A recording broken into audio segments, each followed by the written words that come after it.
إن الذين يلحدون في آياتنا لا يخفون علينا أفمن يلقى في النار خير أم من يأتي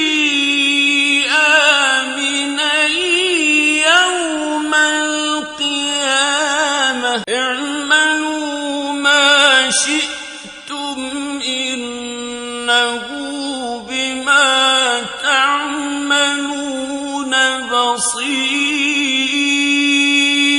الحمد لله رب العالمين والصلاة والسلام على أشرف المرسلين سيدنا ونبينا ومولانا محمد صلى الله عليه وسلم وعلى آله وصحبه أجمعين وبعد. أعوذ بالله من الشيطان الرجيم. بسم الله الرحمن الرحيم. إن الذين يلحدون في آياتنا لا يخفون علينا وقال النبي صلی اللہ علیہ وسلم الدین النصیحہ. سامعین و ناظرین، ہم اپنے سلسلہ دین بھلائی ہے اس کے 21ویں مقالہ میں ہے، جس کا عنوان ہے لمحات فکریہ نافعہ، یعنی یہ ایسے لمحات فکریہ ہیں جو انتہائی طور پر نفع بخش بھی ہیں اور قادیانیت کے لیے نصیحت آموز بھی. اب ہم دعوت دیتے ہیں ابنائے ملت قادیانیت کو کہ ان لمحات فکریہ میں غور کریں، اور 7واں لمحہ فکریہ آج ہمارا موضوع سخن ہے. اس کا عنوان ہے مرزا قادیانی کے حیلوں اور بہانوں سے اجراء نبوت کی کوششوں میں تأمل کرنا. یعنی نبوت ایک شرعی مسئلہ ہے اور ایک شرعی دعویٰ ہے، اب اس کو حیلوں اور بہانوں سے ثابت کیا جائے.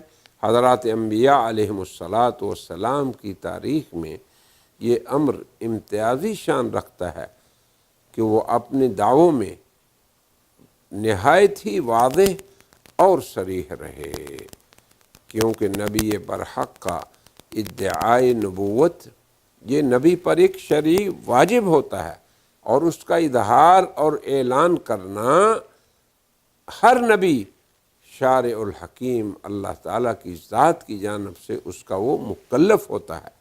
لہذا اس بارے میں نبی کو کسی قسم کا تردد نہیں ہوتا کہ وہ نبی ہے یا نہیں ہے. اپنے دعوے کو وہ ببانگ دول لوگوں پر پیش کرتا ہے. اللہ کا نبی اپنے دعوی نبوت کو لوگوں کی مخالفت کی خوف سے یا معارضین کی قوت اور شوقت کی وجہ سے چھپاتا نہیں، یا اس وجہ سے کہ لوگ انکار کر دیں گے. پھر نبی اس بات سے بھی نہیں ڈرتا، اور نہ ہی وہ اپنے دعوے کو چھپاتا ہے، کیونکہ نبی پر اپنے دعوی نبوت کو پیش کرنا اس کے شرعی واجبات میں سے اولین واجب ہوتا ہے. یہ نبی کا منصب شریعت ہے کہ وہ اپنی نبوت کا اعلان کرے. اگر لوگوں نے اس کے دعوے اور دعوت کو قبول کر لیا تو وہ لوگ سعادت مند ہو جائیں گے، اور اگر انہوں نے اس کے دعویٰ اور دعوت کو رد کر دیا، قبول نہیں کیا، تو یہ ان کی اپنی بدبختی اور شقاوت ہے. نبی کا قبول کرنے سے نبی کو کیا فائدہ ہوگا اور رد کرنے سے نبی کا کیا نقصان ہوگا؟ اس باب میں نبی اللہ کے حکم کا پابند ہے، اور وہ ہے کہ وہ اس کا اعلان کرے. نبوت کی شان میں لوگوں کے دعوے، لوگوں کو قبول کرنے سے یا رد سے کچھ فرق نہیں پڑتا. لہذا اس باب میں انبیاء حق، انبیاء ربانی اور اللہ کے رسول اور انبیاء، ان کو کسی ملامت کا خوف لاحق نہیں ہوتا. نہ نبی اپنی نبوت سے کبھی اعتراض کرتا ہے، نہ وہ اپنی نبوت کے اس بات کے لیے حیلہ سازی سے کام کرتا ہے. یہ تمام امور نبی برحق کی سیرت میں بالکل عیاں نظر آتے ہیں. برخلاف متنبی یا جھوٹے مدعی نبوت کے، جیسے کہ مرزا غلام احمد قادیانی، اس کی سیرت کا مطالعہ کرنے والا ہر شخص اس امر کا مشاہدہ کرتا ہے کہ وہ منصب نبوت تک تدریج کی سیڑھی لگاتا ہے، حالانکہ نبوت میں تو تدریج ہوتی ہی نہیں، یہ نبوت تو محض اللہ کا انتخاب ہوتا ہے۔ اللہ یستفی من الملائکۃ رسلا ومن الناس، اللہ استفاء کرتا ہے، انتخاب کرتا ہے، چنتا ہے۔ اب مرزا خود ہی اپنے ادعائے نبوت سے اعتذار بھی کر لیتا ہے۔ اگر لوگوں کو اس کا دعوی نبوت برا لگنے لگے تو وہ خود ہی کہتا ہے کہ نہیں میں نے کب دعویٰ کیا ہے۔ پھر وہ حضرت خاتم النبیین صلی اللہ علیہ وسلم کے بعد، جن کے بعد سلسلہ نبوت بند ہے، منقطع ہے، اس سلسلے کو جاری کرنے کے جواز اور حیلے سازیاں کرتا ہے۔ ان حیلوں میں سے عجیب و غریب حیلہ مرزے کا اولاً یہ کہنا ہے کہ حضرت خاتم النبیین صلی اللہ علیہ وسلم کا شرف کیا ہے کہ آپ کے بعد کسی شخص کو نبی نہ بنایا جائے، یہ ایک مرحلے میں وہ کہتا ہے۔ اور یہ اللہ کی بھی شان نہیں کہ وہ حضرت صلی اللہ علیہ وسلم کے بعد کسی اور شخص کو نبی بنائے۔ اب یہ ایک مرحلہ تھا مرزے کا، یہ پہلا اس کا تدریجی مرحلہ ہے۔ پھر اس کے بعد اسی کے برعکس اور اسی کے سراسر مناقض قول کرتا ہے کہ حضرت صلی اللہ علیہ وسلم کی عظمت اس بات میں ہے کہ آپ کی ضروریت میں بھی نبی ہوں، جیسے پہلے نبیوں کی ضروریت میں نبی ہوئے۔ اب دیکھیں اس بارے میں اس کا قول ملاحظہ ہو۔ تبلیغ رسالت میں کہتا ہے اللہ کو شان نہیں کہ وہ خاتم النبیین صلی اللہ علیہ وسلم کے بعد نبی بھیجے۔ وہ تبلیغ رسالت کے صفحہ نمبر 23 میں کہتا ہے، صفحہ 23 جلد 4 میں کہتا ہے کہ اس کو خاتم الانبیاء جانتے ہیں کیونکہ اس پر تمام نبوتیں اور تمام پاکیزگیاں اور تمام کمالات ختم ہو گئے۔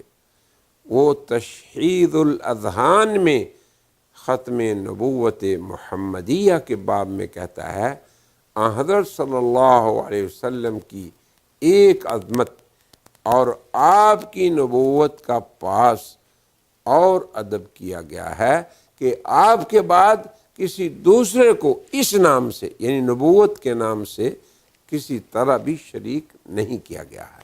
یعنی آپ کے بعد کسی کا نبی نہ ہونا، اسے وہ آپ کی عظمت خیال کر رہا ہے۔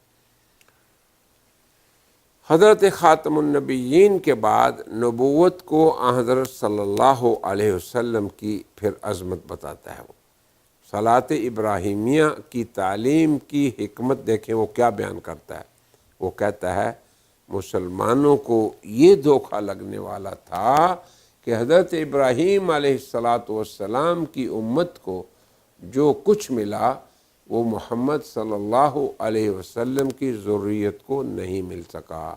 حضرت ابراہیم کے متعلق تو حق تعالی شانہ نے فرمایا تھا ہم تمہاری ذریت میں نبوت رکھتے ہیں، وَجَعَلْنَا فِي ذُرِّيَّتِهِ النُّبُوَّةَ، مگر مسلمانوں نے یہ دھوکہ کھایا کہ امت محمدیہ نبوت سے محروم کر دی گئی ہے، اور اس طرح رسول کریم کی ہتک ہوتی تھی۔ اس لیے یہ دعا سکھلائی گئی کہ جو کچھ حضرت ابراہیم کی امت کو ملا اس سے بڑھ کر رسول اللہ کی امت کو ملے گا، اور اس میں نبوت بھی آ گئی۔ اب یہ ہے نبوت کو حضرت صلی اللہ علیہ وسلم کے بعد حیلوں سے ثابت کرنا۔ ہم ابنائے قادیانیت کو یہ دعوت دیتے ہیں کہ صرف اسی تناقض میں غور کریں اور تأمل کریں کہ اولاً مرزا غلام احمد قادیانی نبی خاتم کے بعد نبوت کے عدم وجود پر یعنی عدم وجود کو آن حضرت کی تعظیم کی دلیل بناتا ہے۔ جب اگلا مرحلے پہ آتا ہے تو اسی کے وجود کو، یعنی آن حضرت کے بعد نبوت ہونی چاہیے، اسی کو وہ عظمت کی دلیل بناتا ہے۔ اور سہارا کس چیز کا لیتا ہے؟ کہاں سے ہیلا ملتا ہے اسے؟ درود ابراہیمی کا لیتا ہے۔ یہ ہے مرزے کا آن حضرت صلی اللہ علیہ وسلم کے بعد نبوت کے اجراء کو ہیلوں سے ثابت کرنا۔ ہم اسی پہ آج کے حلقے کا اختتام کرتے ہیں اور کہتے ہیں وآخر دعوانا ان الحمد للہ رب العالمین۔